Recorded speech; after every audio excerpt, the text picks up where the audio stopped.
I have completed another journal. This journal was a little different for me because I used a very textured piece of fabric on this journal. And I think this is a brocaded fabric. I'm not sure if that's what they call it or not. And I'm calling this journal Victoria's Brocade Journal. It has a lace and muslin wrap closure. I have two little charms, believe and hope, and I have added this element to the spine. I've used a rounded spine on this. It's not exactly a soft-sided cover, but it almost is. I love this element on the spine. I put some lace as an element around the journal.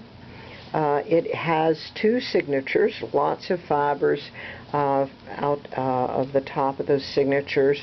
The signatures are attached to the spine using a hidden pamphlet stitch binding.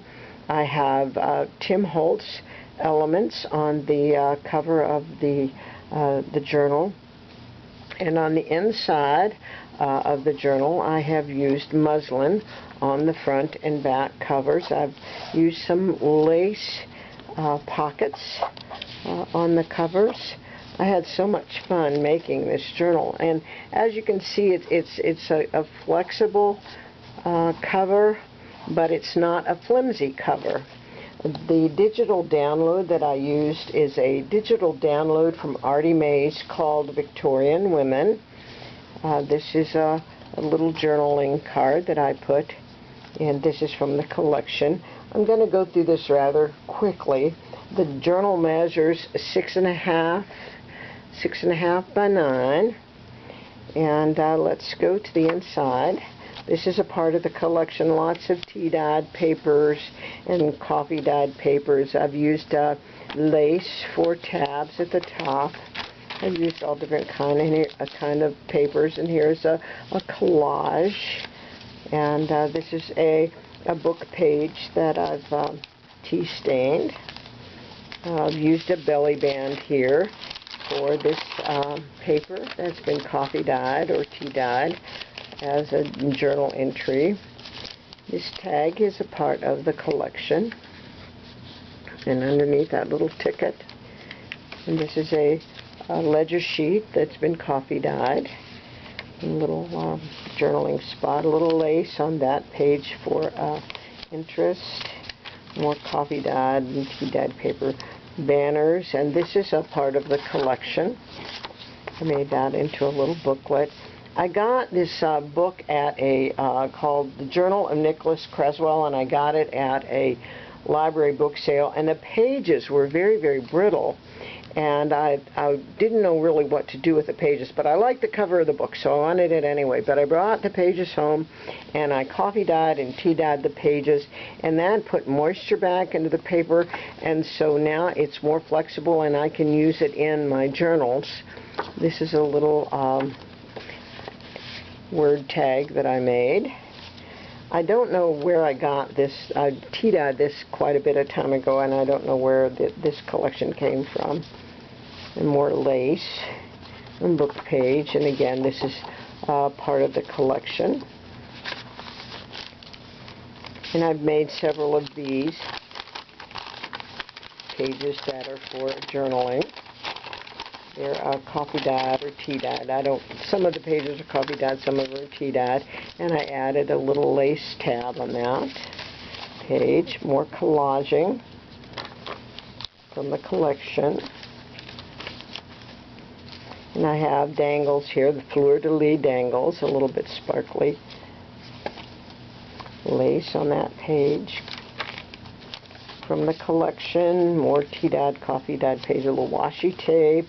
This is one of those journaling sheets with the lace tab. This is from the collection. Again, that is an Etsy collection, Artie Mays, called Victorian Women. This has lots of tags and journaling cards. This is an envelope from the collection. And a lace tuck spot. from the collection. And another word tag, word stick. Collage.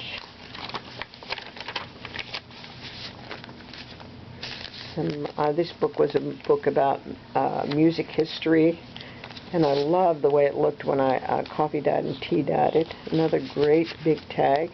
This is a flip up. More lace for interest.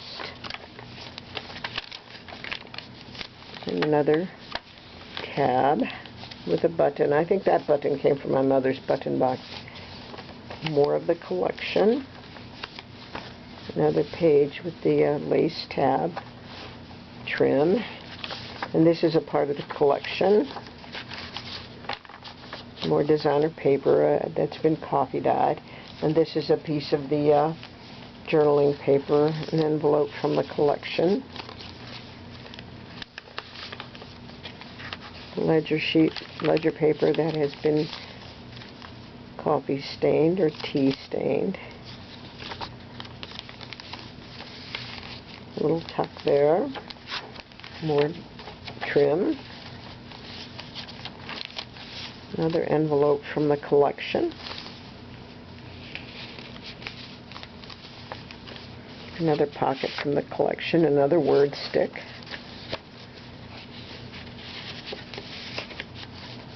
More designer paper that has been coffee dyed or tea dyed. This is from the collection.